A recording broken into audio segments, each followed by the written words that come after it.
In the quiet town of Dalton, Illinois, surrounded by simple homes and peaceful streets, a remarkable story began to take shape, not through grand events or loud announcements, but through silent devotion, quiet strength, and endless love. In Maisimus, a modest house far away from the grandeur of the Vatican, lived a woman named Mildred Agnes Provost. She wasn't famous, she didn't hold any titles, but her role in shaping one of the most important spiritual leaders of our time was more powerful than many will ever understand. Mildred was the mother of Robert Francis Provost, the man the world would come to know as Pope Leo XIV. Her life was filled with quiet sacrifices. She didn't dream of glory for her son. Her hopes were simpler but deeper.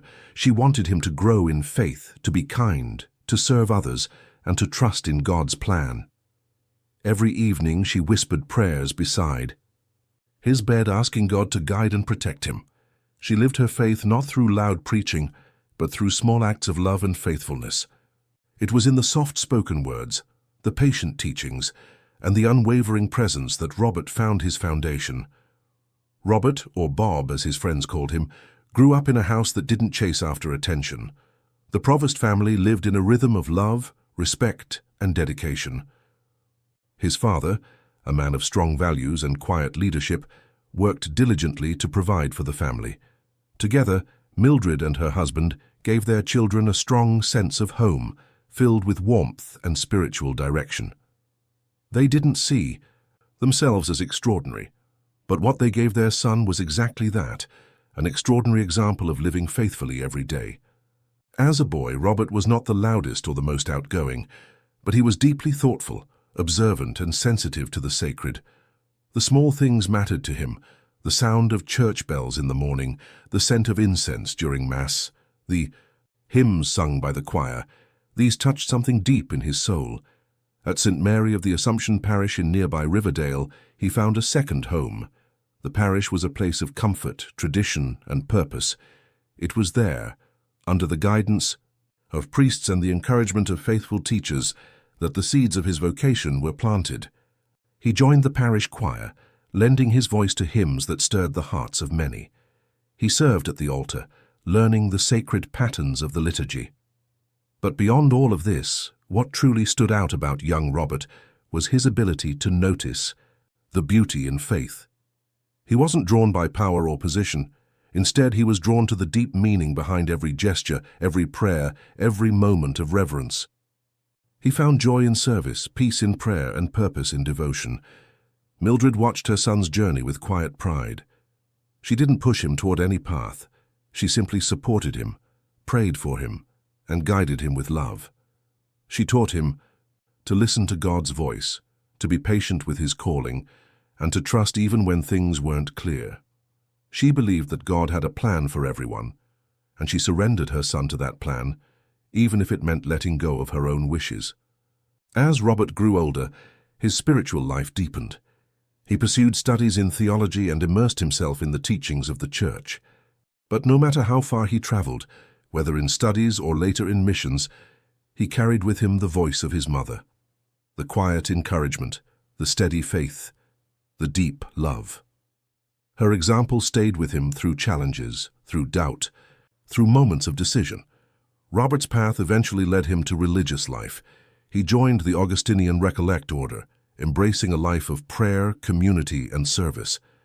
His ministry took him across countries and cultures, from classrooms to church leadership, always bringing with him the humility and heart he learned at home.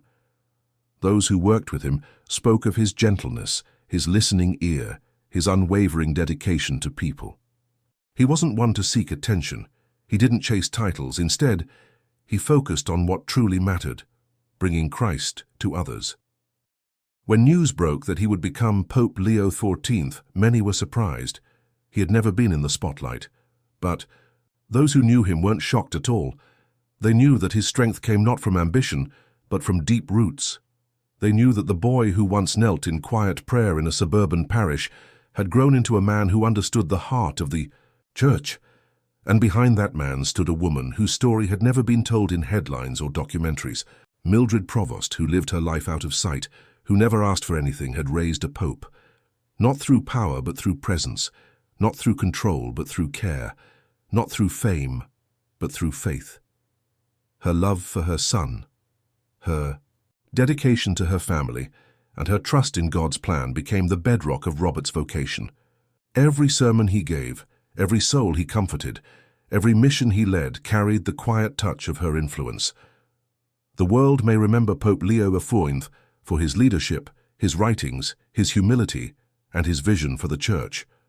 But heaven remembers the mother who helped shape his soul. As Pope Leo XIV often spoke about the importance of family, of listening to God in the small things, and of never underestimating the power of quiet faith. He shared stories of his upbringing, not to glorify his past, but to honor those who helped him become who he was. In private, he often recalled the prayers of his mother, the lessons she taught him at the kitchen table, and the strength she showed in moments of hardship. Mildred's story is a reminder that greatness in God's eyes doesn't always look like greatness in the world's eyes. She didn't wear crowns or receive awards, but she lived her vocation as a mother with complete faithfulness. And through her, the Church received a shepherd. This story is not just about a pope. It's about how love and faith can shape a life. It's about how small, faithful acts done in private can echo across the world. It's about a mother's love, a love so pure and strong that it prepared a boy to answer God's call. In our world, where so much focus is on success, achievement, and recognition, Mildred's life speaks a different truth. True greatness begins in the home. It begins with love that sacrifices, faith that never wavers, and hope that keeps praying even in silence. Pope Leo XIV carried many responsibilities, but one of the most precious treasures he ever carried was the memory and spirit of his mother. Her presence never left him, her prayers never stopped, and her legacy will continue to inspire not just those in the Church, but anyone who believes in the power of quiet, faithful love. In telling this story, we remember not just a pope, but the woman who helped form his soul, a woman who walked humbly, who served quietly, and who believed fully. Mildred Agnes Provost may not have stood in the spotlight, but she lit the path for her son, and through him for the world.